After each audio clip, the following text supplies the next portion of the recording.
নির্বাচনকে সামনে রেখে প্রথাগত প্রচারণার পাশাপাশি এবার ডিজিটাল মাধ্যমে বেশ জোর দিচ্ছেন প্রার্থীরা। রাজপথের পাশাপাশি এখন ফেসবুক, টিকটক, ইউটিউব ও ইনস্টাগ্রামের মতো ভার্চুয়াল প্ল্যাটফর্মে ভোটের লড়াই আবর্তিত হচ্ছে। বিশ্লেষকরা বলছেন, গত কয়েক বছরে রাজনীতিতে সোশ্যাল মিডিয়ার প্রভাব বহুগুণ বেড়েছে, যার বড় প্রতিফলন দেখা যাবে এবারের নির্বাচনে। বিএনপির চেয়ারম্যান তারেক রহমানের ভেরিফাইড ফেসবুক পেজটি বর্তমানে দেশের রাজনৈতিক অঙ্গনে অন্যতম সক্রিয় প্ল্যাটফর্ম। তার অনুসারীর সংখ্যা ৫৬ লাখ। তিনি বগুড়া ৬ ও ঢাকা ১৭ আসন থেকে নির্বাচনে লড়ছেন।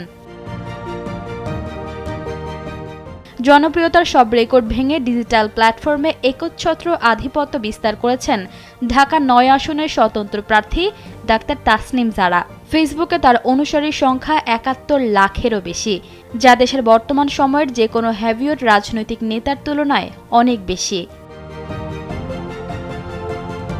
ঢাকা ১৫ আসন থেকে প্রতিদ্বন্দ্বিতা করা জামায়াত ইসলামীর আমির ডাক্তার শফিকুর রহমানের ভেরিফাইড পেজে অনুসারী রয়েছে ২৩ লাখ।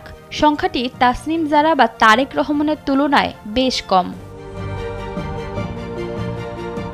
জুলাই গণঅভ্যুত্থানের অন্যতম সমন্বয়ক এবং জাতীয় নাগরিক পার্টির আহ্বায়ক নাহিদ ইসলাম ডিজিটাল প্ল্যাটফর্মে অনুসারীর দিক দিয়ে এখনও অনেকটা পিছিয়ে।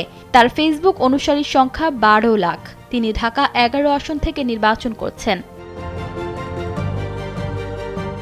ব্রাহ্মণবাড়িয়া ২ আসনের প্রার্থী রুমিন ফারহানার ভেরিফাইড পেজে ফলোয়ার সংখ্যা ৭,২৯,০০০। কড়া রাজনৈতিক বক্তব্যের মাধ্যমে তিনি ভার্চুয়াল জগতে নিজের একদল নিয়মিত অনুসারী তৈরি করেছেন। বাংলাদেশ পরিসংখ্যান ব্যুরোর তথ্য মতে দেশের অর্ধেকেরও বেশি মানুষ অর্থাৎ ৫৬% বেশি জনপদ এখন ইন্টারনেটে যুক্ত। তার মধ্যে ফেসবুকে সক্রিয় রয়েছেন ৪.৫ কোটিরও বেশি মানুষ। রাজনৈতিক বিশ্লেষকদের ধারণা, নির্বাচনী লড়াইয়ে কোন প্রার্থী কতটা জনপ্রিয় তার একটি বড় প্রমাণ তাদের ফলোয়ার সংখ্যার গ্রাফ। ঈশিতা আক্তার, সময়ের আলো।